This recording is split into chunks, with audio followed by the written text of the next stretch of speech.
Evangelho de Mateus, capítulo de número 13, versículo de número 44.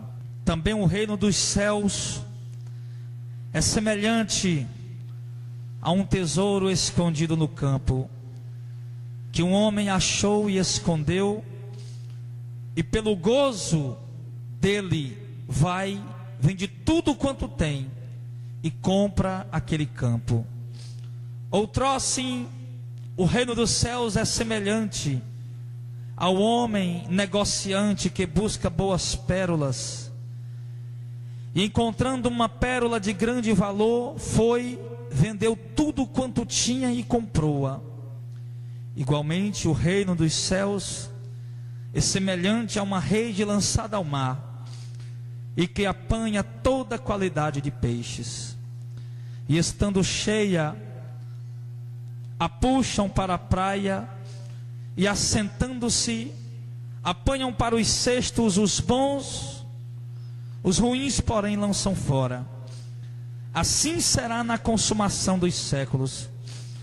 Virão os anjos e separarão os maus dentre os justos, e lançá-los-ão na fornalha de fogo. Ali haverá pranto e ranger de dentes. Como é que você dá glória por isso, pastor? Porque Deus é justo, irmão. Você acha que seria justo Deus tratar o ímpio no dia do julgamento, no dia do juízo? Você acha que seria justo da parte de Deus Ele tratar o ímpio da forma como Ele ia tratar os servos dele? É claro que não. E Deus não é injusto. A terra é uma antessala da eternidade. Essa vida terrena é um passo que nos separa da eternidade. E tudo aquilo que o homem faz aqui é o que ele vai colher para a vida eterna, para a eternidade. Então o Senhor Jesus pregava sobre o reino dos céus, sobre o reino de Deus. Só que pregar sobre algo que você não pode ver, pregar sobre algo que você não pode pegar, que você não pode apalpar, é preciso pregar na direção de Deus, para aqueles que têm o ouvido pelo Espírito Santo para compreender. Se eu fosse falar, se eu fosse pregar, dar uma palestra sobre a botânica, sobre as flores, eu iria falar do caule, eu iria falar das raízes, eu ia fazer um desenho, mostrar para vocês, eu ia falar das flores, das folhas, eu ia falar como ela se sustenta, que ela precisa do sol, da chuva, do solo que traz o nutriente, o alimento, ia mostrar para você. Mas o reino dos céus, irmão, nós não podemos mostrar. O reino dos céus o homem não pode ver hoje, porque é algo espiritual, mas que é tão real quanto este buquê de flor que está aqui, é tão real quanto você que está aí. Enquanto nós estamos aqui dentro deste templo tão simples, irmão, existe um reino celestial, onde o Senhor está sentado no trono, onde os anjos estão ali em sua volta, louvando e exaltando o seu nome nesse momento. Desse reino que Jesus estava falando. E Jesus, Ele dizia que o reino dos céus é semelhante, é idêntico, é igual. Entenda uma coisa, irmão. Jesus estava, porque Jesus conhece, Jesus veio de lá, amém? Jesus diz assim uma passagem: eu vim do Pai, lá em João, e agora eu deixo o mundo e volto de novo para o Pai. E quando Ele está orando lá em João 16, Ele diz: Pai, glorifica-me com a glória que eu tinha contigo antes que o mundo existisse. Jesus diz, a Bíblia diz, ninguém subiu ao céu, senão aquele que desceu de lá, o Filho do homem que está no céu. Então Jesus veio de lá, Ele conhece tudo, Ele viu, Ele sabe, aliás, Ele fez todas as coisas. A Bíblia diz em João capítulo 1 que tudo foi feito por meio dEle, as coisas visíveis e as coisas invisíveis. Então Jesus conhece, irmão, a grandeza do reino. Jesus conhece as maravilhas do reino.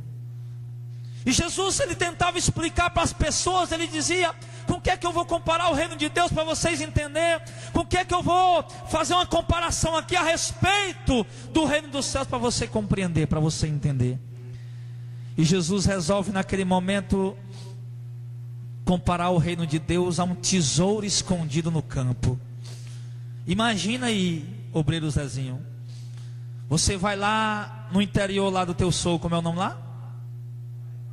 Jaguaribara. De repente você vai em Jaguaribara e ali está vendendo uma propriedade, um terreno que não é tão grande, um terreno talvez do tamanho desse templo, dessa igreja aqui. E aí você chega lá e o dono do terreno diz: esse terreno vale 50 mil reais, eu dou ele por 50 mil. E você diz: poxa vida, mas esse terreno está muito caro, eu não tenho condição de comprar esse terreno. Mas aí de repente você pede um tempo, o dono da terra, ele diz: rapaz, me deixe sozinho aqui, eu quero dar uma olhada na sua terra aqui, quero explorar. Ele diz: fica à vontade. E você vai dar uma explorada na terra, olhar a terra, e de repente você dá uma escavada por ali, sei lá, e você de repente encontra petróleo, que vão te render milhões e milhões de reais. Aí o que é que você vai fazer? Você vai chegar caladinho, escondido, e vai chegar aqui e vai dizer: minha filha, vamos comprar aquela terra. E vai e vende toda a tua propriedade, junta tudo que você tem. E os teus amigos: rapaz, você está doido, vender uma casa boa dessa? Vender a moto, vender o carro, vender o relógio de ouro, a pulseira de ouro, o anel de ouro, vender tudo isso para comprar um pedaço de chão? Você está doido, rapaz. Mas aquelas pessoas não sabem o que você encontrou naquela terra. Você está entendendo isso, irmão?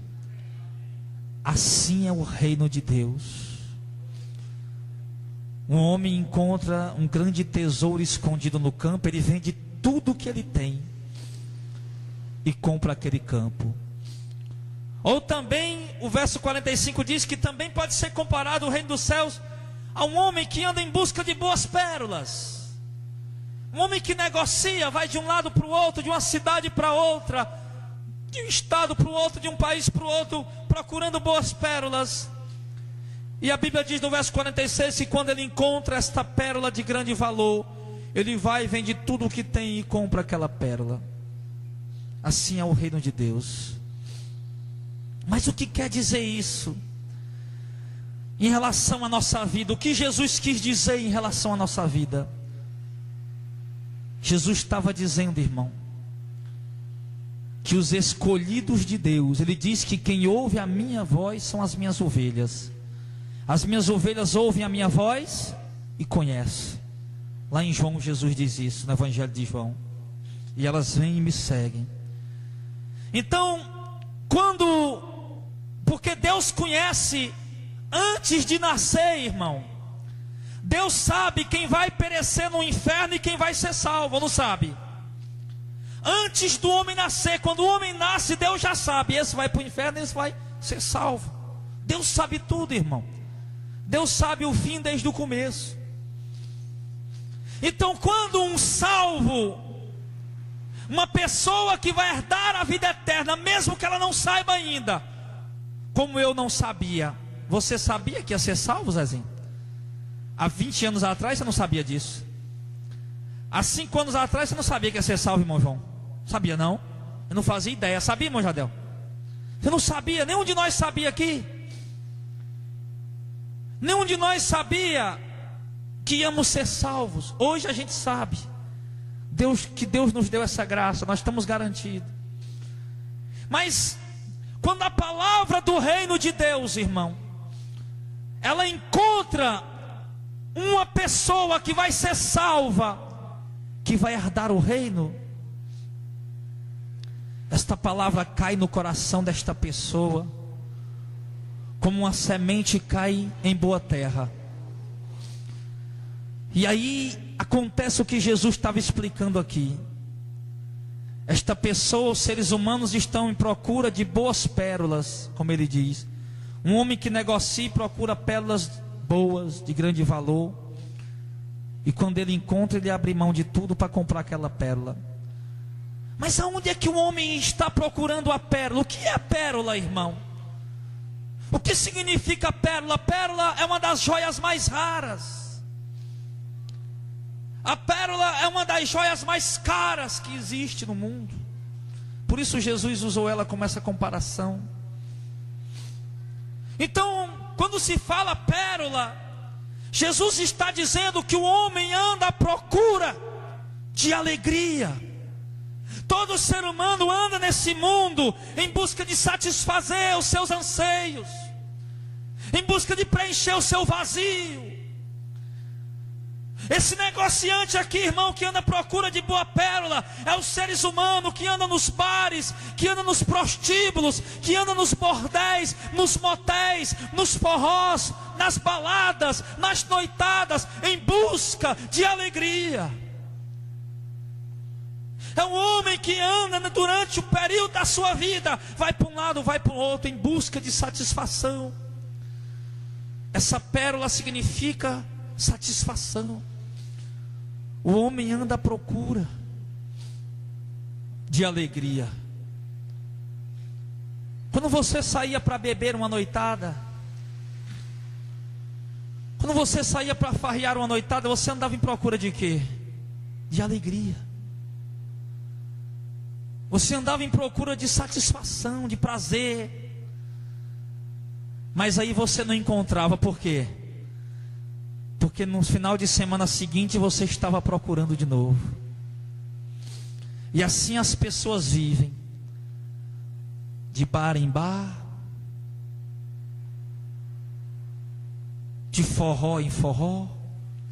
Todo final de semana eles estão à procura de encontrar uma pérola preciosa. Mas a Bíblia diz, Jesus Cristo diz, que o homem só vai parar de procurar esta pérola quando ele procurar ela no reino de Deus. Jesus diz, quando o homem encontra ela no reino de Deus, ele vende tudo o que tem, ele abre mão da vida. Eu encontrei a pérola que eu procurava. As pessoas olham para ti hoje e dizem, o que aconteceu contigo? Não foi mais lá na bocada para a gente fumar um baseado? O que aconteceu contigo? Não foi mais lá no bar da Chiquinha, da Raimundinha, para nós tomar aquela cerveja? O que aconteceu contigo? Não sai mais, a gente não curte mais, não passeia mais, não brinca mais. Vamos lá em busca de alegria, em busca de prazer. E você diz, não, meu amigo, é que eu já encontrei a pérola que eu preciava, que eu procurava. Eu encontrei o reino de Deus. Aplauda, aplauda, aplauda.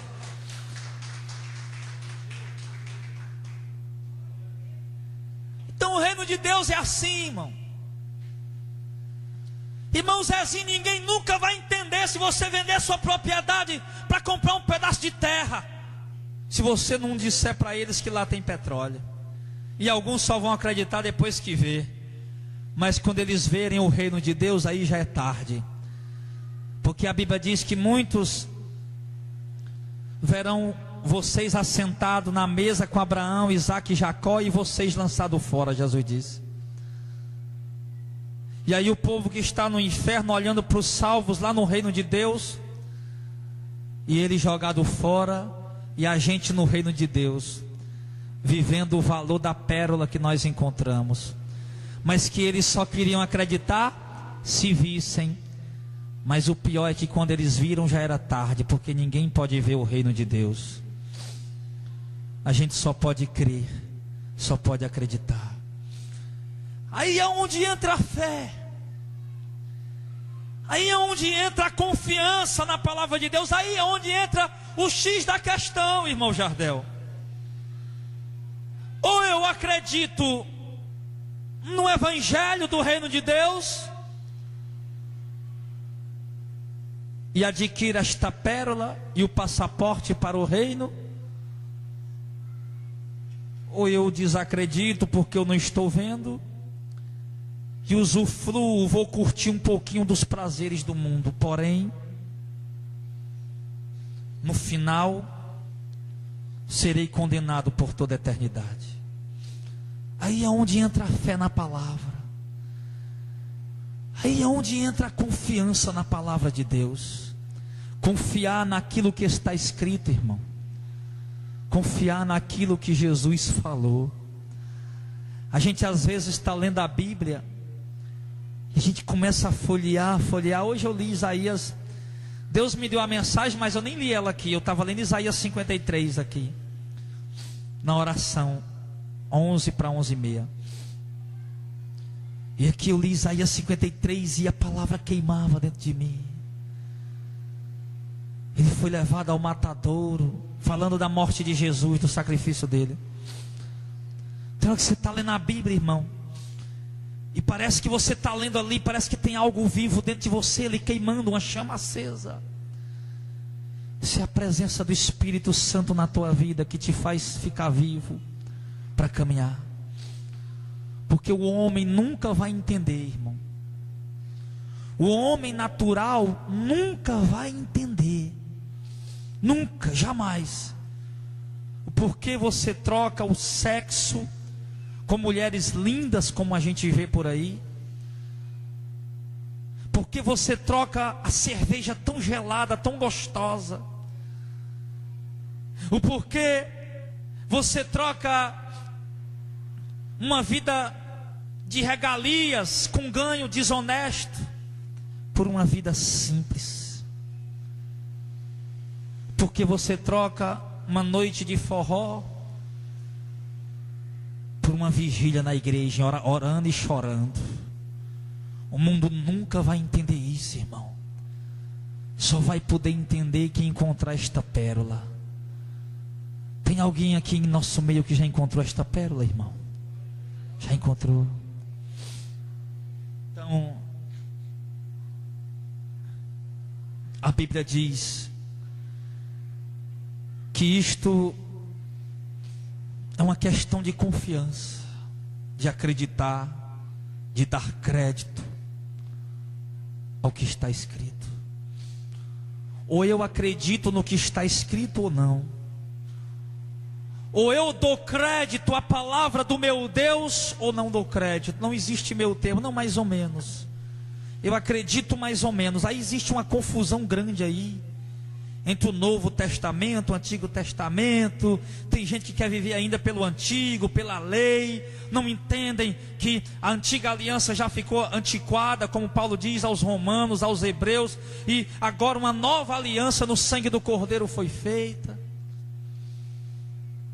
Mas é uma questão de confiança na palavra. E aí, meu irmão, mas o Senhor diz, então, irmão, é preciso que nós abramos mão daquilo que nos atrapalha, daquilo que é embaraço na nossa vida. Não tome decisões baseadas na sua ganância. Isso pode prejudicar a tua vida com Deus. Não tome decisões baseadas na tua ansiedade. Não tome decisões precipitadas, fora do tempo. Isso pode prejudicar a tua vida com Deus. A Bíblia diz que nós devemos confiar no Senhor, acreditar no Senhor e depositar a nossa fé. Encontrei esta pérola, abri mão da minha vida. A carne às vezes, ela quer fazer a vontade dela, ela luta contra o Espírito, luta. A carne às vezes quer se inclinar, mas a gente segura, sustenta, não deixa ela ir. Por quê? Porque a gente está valorizando a pérola que nós encontramos, por quem nós estamos dando a nossa vida. Em Mateus capítulo 10, Jesus diz assim, eu acho bonito quando Jesus diz isso: aquele que achar a sua vida vai perdê-la. O homem que acha a sua vida aqui, os prazeres, os deleites do pecado, ele achou, ele está curtindo, está vivendo bem, numa boa. A Bíblia diz: aquele que achar a sua vida aqui vai perder a vida eterna. Mas aquele que perder a sua vida aqui por amor de mim, encontrou a vida eterna. Lá em Mateus 10. Eu sei, irmão, que para a época que nós vivemos hoje, uma palavra meio estranha. Na igreja primitiva não havia culto de avivamento. Na igreja primitiva eles faziam reuniões, cultos, eles pregavam a palavra. Aí no próprio culto o Espírito Santo vinha, enchia os irmãos e trazia aquela alegria de saber que estavam salvos. Na igreja primitiva não se fazia uma balada, um show, um evento para alegrar a igreja. Na igreja primitiva, os pastores, os apóstolos, os presbíteros, os anciãos da igreja, os líderes da igreja, eles não usavam de artimanhas, de estratégias mundanas para trazer os irmãos, para ganhar as pessoas para a igreja. Eles não usavam de estratégias humanas. A única coisa que eles faziam era pregar a palavra de Deus. Por quê? Eu quero que você aprenda isso esta noite, irmão. Se nós usarmos nosso ministério, estratégias humanas, carnais, para atrair as pessoas, e se eu vou atrair pessoas o quê? Se eu usar estratégias humanas ou carnais, eu vou atrair pessoas o quê? Pessoas carnais, pessoas humanas. E para manter essas pessoas na igreja, para sustentar esse povo na igreja, eu tenho que continuar pregando, ensinando, falando de coisas humanas. Eu tenho que falar para ele que ele aguente as pontas, que Jesus vai dar o carro dele. Eu tenho que falar para ele que Deus está me revelando, que ele está chorando, mas Deus vai dar a mansão que ele está querendo. Deus vai dar o avião dele, a empresa dele. Eu tenho que falar de coisas humanas. E tenho que, vez ouvir e mexe, promover um evento humano, porque senão a igreja da concorrência vai promover e eu vou perder a minha membresia. Isso acontece quando eu uso estratégias humanas para trazer as pessoas. Se eu uso estratégias humanas, carnais, eu vou ter pessoas carnais na igreja. Pessoas que não querem mudança, pessoas que não querem transformação, pessoas que não querem se santificar, que não querem mudar. Mas se eu uso a mensagem do reino, se eu uso o evangelho do reino, eu vou atrair pessoas do reino. Se eu prego o evangelho do reino, se eu anuncio a palavra do reino, é óbvio que o povo do mundo não vai se interessar. Só vai se interessar quem está apto para herdar o reino. É ou não é? É. E para sustentar essas pessoas na igreja, eu tenho tão somente que ensinar a palavra de Deus como ela é. Amém? É mais ou menos assim, irmão. É como se eu pegasse uma rede, uma tarrafa, um galão. Você sabe o que é um galão, uma tarrafa? É aquela rede de pescar que a gente usa no interior. eu pegasse um galão, uma tarrafa com a malha 10, que é uma malha grande, ó, só pega peixe grande. E o povo do reino é peixe grande, né? Os crentes é peixe grande. O povo de Deus pode ser pobre do rei que ele for, mas é peixe grande, né? O povo do mundo não, pode ser rico do rei que for, mas é peixe pequeno, é piaba. Então eu pego aquela rede, aquela tarrafa de malha 10, e eu digo, rapaz, aqui está cheio de peixe. Aí eu jogo, eu vejo os peixes viviando, ó. Aí eu jogo bem em cima, ó. Aí o que é que acontece? Se eu prego o evangelho do reino, aí eu vou pegar, se o buraco da tarrafa é grande, a malha é grande, eu vou pegar só os peixes grandes. Aí eu começo a puxar a rede, de repente veio só uns 10 peixinhos dentro. Rapaz, mas tinha tanto peixe viviando, só veio 10. Mas por quê? Porque só aqueles 10 que estavam ali eram os peixes do tamanho da tarrafa que eu joguei. Os peixes ficando, passaram pelo buraco, ó, foram embora. Vou ficar aí, sou besta, vou embora. Então, parece demorar mais a pescaria e a colheita, pregando o reino de Deus. Mas em contrapartida, Deus vai te usar para resgatar pessoas do reino com essa palavra. Você vai mostrar a pérola, o valor da pérola, e eles vão entender, vão compreender e vão entregar suas vidas a Jesus. Mas essa foi a ilustração que eu usei para vocês entenderem melhor a respeito do que eu estou falando. Mas Jesus mesmo disse que o reino dos céus, no verso 47, também é semelhante a uma rede lançada ao mar e apanha toda qualidade. Não é tamanho, eu dei um exemplo de tamanho, um exemplo que eu quis usar. Jesus está falando aqui de qualidade. Peixes do mesmo tamanho, mas de qualidade diferente. Você entende isso? Jesus disse que o reino dos céus é semelhante a uma rede jogada no mar, que apanha toda qualidade de peixe, toda espécie de peixe, e estando cheia, a puxam para a praia, e assentado, apanham para o cesto os bons e os ruins, porém lançam fora. Assim será na consumação do século. Virão os anjos, separarão os maus dentre os bons, os justos, né? E lançarão eles na fornalha de fogo, e ali haverá pranto e ranger de dente.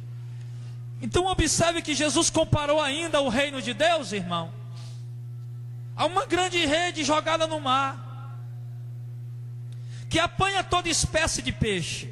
Porque mesmo que você esteja pregando o evangelho do reino, mesmo que você esteja falando do reino, mas Jesus diz aqui que sempre virão pessoas de várias espécies. Sempre terá no meio da igreja, no centro da igreja, no meio do povo de Deus, peixes bons e peixes ruins. Então, ele diz, né, que ele joga a rede no mar e apanha toda espécie de peixe.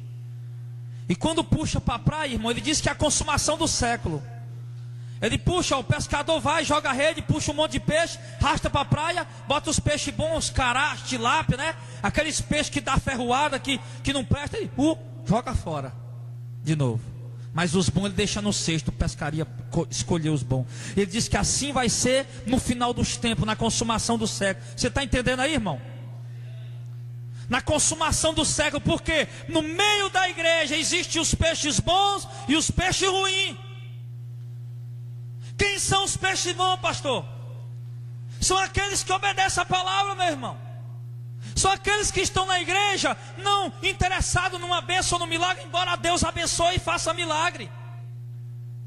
Embora Deus seja o Deus da providência e nos abençoe, providencie, nos dê muitas vezes prosperidade, nos mude a nossa vida, mas o peixe bom não está na igreja, na casa de Deus, em busca disso. Ele está aqui porque ele encontrou o reino de Deus.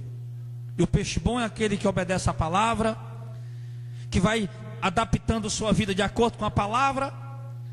Tem gente que diz assim: acaba todo errado, e vou procurar uma igreja que se adapte com o meu perfil. Aí tem igreja para todo gosto, né, irmão? E vai encontrar fácil. Mas a questão não é essa, não é eu encontrar uma igreja que se adapte comigo. Eu tenho que me adaptar à palavra de Deus. Você entende isso, amém? Então, no meio da igreja tem os peixes bons, o povo obediente, o povo submisso, o povo que ama, o povo que ajuda o próximo, que se compadece, que sente misericórdia. Um povo que era povo de briga, de contenda, agora é um povo calmo, um povo que muda, um povo que está adaptando sua vida de acordo com a palavra de Deus. Mas não se engane não, irmão. No nosso meio sempre haverá os peixes ruins. Jesus está dizendo. O reino de Deus é como uma rede. O reino de Deus é como uma rede jogada no mar. Pega toda espécie de peixe. Peixe bom, peixe ruim. Só que no fim dos tempos, isso só vai ser manifesto no fim dos tempos. Não tem como eu dizer, o irmão João é peixe ruim, o irmão Mardoni é peixe bom. Não tem como a gente ir julgar. Claro, pelos frutos se conhece a árvore. Mas o Senhor diz que no fim dos tempos anjos virão, vai pegar os peixes ruins, jogar no mato, jogar fora, e os peixes bons colocar no cesto, levar para o reino. Os peixes ruins são aqueles que não obedecem à palavra, são aqueles que não se curvam diante da palavra. Olha a parábola do joio. Você está vendo aí do verso 36 ao 43? Bem aí, no mesmo capítulo, do 36 ao 43. O Senhor diz que Ele plantou uma boa semente no campo, a semente de trigo. E de repente de noite, alguém foi lá enquanto os homens dormiam. E o Senhor diz que veio o inimigo e plantou a semente, o joio, a semente maligna. E Ele diz, verso 37, o que semeia a boa semente é o Filho do Homem, é Jesus Cristo, que é a palavra dele que nós pregamos. O campo é o mundo, a boa semente são quem? Os filhos de quem? De quem? Do reino, né? Interessante, né? Os filhos do reino de Deus. Esses são a boa semente. Mas, e os joios são quem? Os filhos do maligno, o filho do diabo. João 8:44, Jesus disse que tem muitos filhos do diabo. E o inimigo que o semeou, os filhos do diabo, quem é? Aliás, o inimigo quem semeou é o diabo. E a ceifa é o fim do mundo, e os ceifeiros são os anjos. Entenda uma coisa aqui, irmão. Quem é que semeia a boa semente? Jesus. A palavra do Senhor é a semente boa. Mas quem semeia a semente ruim? Que Jesus disse aí? É o diabo. Quem semeia a semente ruim é o diabo. E quem é o diabo, irmão? Quem é o diabo? O diabo é um ser bonzinho que quer ver as pessoas brincando. O diabo é um ser bonzinho que quer ver as pessoas namorando o máximo que pode com um e com o outro. O diabo é um ser bonzinho que quer que o homem usufrua de tudo de bom que o mundo oferece. Prostituição, bebidas, vícios e tudo. O diabo, ele é esse ser bonzinho que quer que o homem usufrua do pecado, que parece ser tão bom. O diabo, na verdade, é o mal, é o engano. A Bíblia diz que eles são os dominadores desse mundo de trevas. Então, a semente do mal, dos filhos do maligno, são aqueles que servem, que são filhos do diabo, porque fazem a vontade do diabo, como Jesus disse lá em João 8. Vocês são filhos do diabo, o diabo é o pai de vocês, porque vocês fazem a vontade dele.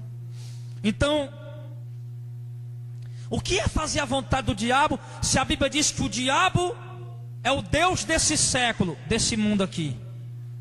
O diabo é o Deus desse mundo, desse século. O mundo todo jaz no maligno. A Bíblia fala em Efésios 6 que o mundo está dominado por principados, potestades, hostes espirituais do mal e dominadores do inferno. Então, ser filho do diabo, os filhos do maligno, são aqueles que estão Observe que eles estão no meio do povo de Deus, estão no mesmo campo, no mesmo lugar. O joio, os filhos do maligno. Foi no mesmo campo onde plantou o trigo, plantou o joio também. Enquanto a igreja dormiu, enquanto os pregadores da verdade dormiram, veio o pregador do diabo e plantou a semente maligna. A semente maligna que leva o homem a voltar de viver de novo para o mundo. Observe que eles estão na igreja. Observe que eles estão no mesmo ambiente. Jesus disse que aonde estava plantado o trigo, estava plantado o joio. Lê o texto aí que você vai ver. Lá no verso 24 ao 36. No mesmo campo onde estava plantado o trigo, estava plantado o joio também. Então no mesmo ambiente chamado igreja, chamado templo, a casa de oração, estão quem? Os filhos de Deus e os filhos do maligno muitas vezes. No mundo lá fora do mesmo jeito, estão os filhos de Deus e os filhos do maligno também, os filhos do diabo. Os filhos de Deus por quê? Porque o filho obedece o pai, que é Deus, faz a vontade de Deus. Os filhos do maligno por quê? Porque embora estejam parecendo com trigo, junto com trigo, perto com trigo, ou seja, parece um homem de Deus, parece uma mulher de Deus, se veste como homem de Deus, anda com a Bíblia como homem de Deus, como uma mulher de Deus, porém, as suas práticas, o seu coração deseja, almeja, e ele vive naquilo que o pai dele oferece, que é o mundo. É isso. E Jesus diz a mesma coisa, que no fim dos tempos, né, verso 41, mandará o filho do homem mandará os seus anjos, recolherão do seu reino tudo que causa escândalo e os que cometem iniquidade. Olha aí, vão separar do reino, do meio do povo de Deus, quem causa escândalo e quem pratica iniquidade. Entenda essas duas coisas aqui, irmão. O que é causar escândalo? É sempre que eu pratico algo que não está de acordo com a palavra, cuja algumas pessoas se escandalizam. Que eu pratico o pecado, as pessoas viram e elas se escandalizaram. A iniquidade está relacionada a pessoas malévolas, pessoas más, malvadas, pessoas que não se compadecem de ninguém, que não tem misericórdia de ninguém, pessoas malévolas que vivem maquinando o mal para fazer. Então o Senhor diz que Ele vai tirar do seu reino aqueles que causam escândalos e os que praticam iniquidade. Por isso nós temos que ter cuidado com a nossa vida. Nós encontramos a pérola preciosa? Amém. Então nós temos que procurar não causar escândalo, procurar, ao invés de praticar a iniquidade, praticar a equidade, o bem. Ao invés de praticar o mal, praticar coisas boas. Porque a Bíblia diz que o Senhor vai separar e vai lançar na fornalha de fogo, e ali haverá pranto e ranger de dentes. Irmão, agora uma coisa que eu acho lindo, sabe o que é? Está lá no verso 49 lá, ó. Assim será na consumação do século. Virão os anjos, separarão os maus dentre os justos, e lançarão-os na fornalha de fogo, ali haverá pranto e ranger de dentes. Não queira ir para a fornalha de fogo não, irmão. Mude a sua conduta, mude a sua vida. Você vê que é isso aqui que eu acho interessante, eu quero que você preste bem atenção. No verso 49 diz que os anjos virão, vão separar os maus do meio dos bons, dos justos, não é isso? Agora eu lhe faço uma pergunta. Como é que os anjos vão saber? Isso aqui é profundo isso aqui, irmão. Abra o teu coração. Como é que os anjos vão saber quem são os maus e quem são os justos? Se eles vão vir numa única hora para fazer esse trabalho. Numa única hora eles vão chegar aqui e separar. Isso aqui é ruim, isso aqui é bom. Como é que eles vão saber? Alguém tem a ousadia de arriscar e dizer? Eles vão saber. Sabe por quê? Porque Deus conhece a tua vida. O salmista Davi disse: o Senhor conhece o meu assentar e o meu levantar. Tem aquele louvor, não sei se o irmão Jardel sabe, até de um padre que compôs essa música, não sei se é o padre Zezinho.